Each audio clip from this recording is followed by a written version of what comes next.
قلم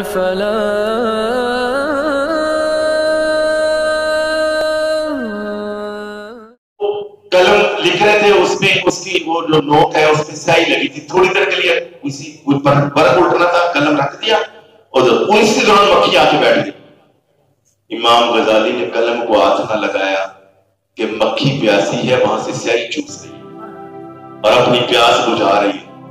جن بزرگوں کو خواب میں ملے تو انہیں کہا کہ وہ جو ایک مکھی کے ساتھ میں نے رحم کیا تھا، شفقت کیا تھا، تو آپ نے قلم کو روک دیا تھا، ہاتھ کو روک دیا تھا، اللہ نے اس نیکی کے بدلے مجھے بغیر حساب کے چلا۔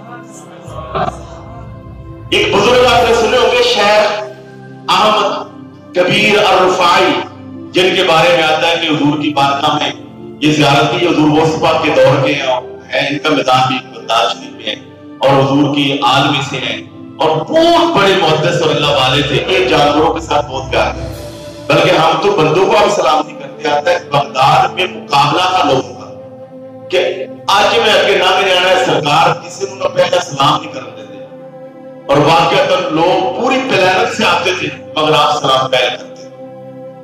جب آپ ایسے جاتے نا گزرتے، بندے تو بندے رہے، جب صبح صبح گڈ مارننگ کہتے ہیں، صبح الخیر، صبح الورود کہتے ہیں، آپ بندہ ملتا اس کو بھی کہتے ہیں، کوئی لاگے پاس سے گھوڑا، کوئی بھینس، کوئی گائے گزرتا اس کو کہتے ہیں سلام بھائی، بھینس کو سلام، صبح الخیر، صبح الورود، گھوڑے صبح الورود۔ لوگوں نے کہا حضور یہ کیا؟ میں یہ بھی اللہ کی مخلوق ہے، یہ جانے نہ جانے جو ان کا خالق ہے وہ تو میری بولی جان رہا ہے، وہ تو بولی جان رہا ہے نا کہ میں اس کی مخلوق کے ساتھ پیار کر رہا ہوں۔ ایک دن اثر کا نماز ہوا تو ایسے بیٹھے تھے تو بلی آ کے بیٹھ گئی اور وہ اثر کا ٹائم جا رہا تھا، ٹائم تھوڑا تھا۔ اب بلی کو اٹھاتے ہیں تو بلی کی نیند خراب ہوتی ہے، ہاں جی، اور چھوڑتے ہیں تو نماز جاتی ہے۔ آپ نے کینچی منگوائی، یہاں سے قمیض کاٹ دی، بلی کو نہیں اٹھایا، اتنی بھی سزا ہے، بلی کو اٹھایا۔ اللہ، کسی نے آپ کو بتایا حضرت وہ جو ادھر کتا ہے اس کو خارش پڑ گئی ہے، کوئی اتنے ساڑھے ہاں نشئی مارا ہے، نشئی مارے میں بھائی انسان تو ہے، تو کتے کو خارش پڑی، آپ گئے اپنا یہ کپڑا جو آپ نے گلے میں لٹکایا تھا وہ اتار کے جا کے کتے کی زخم صاف کیا، اس کو دوائی دی، اس کو صاف کیا۔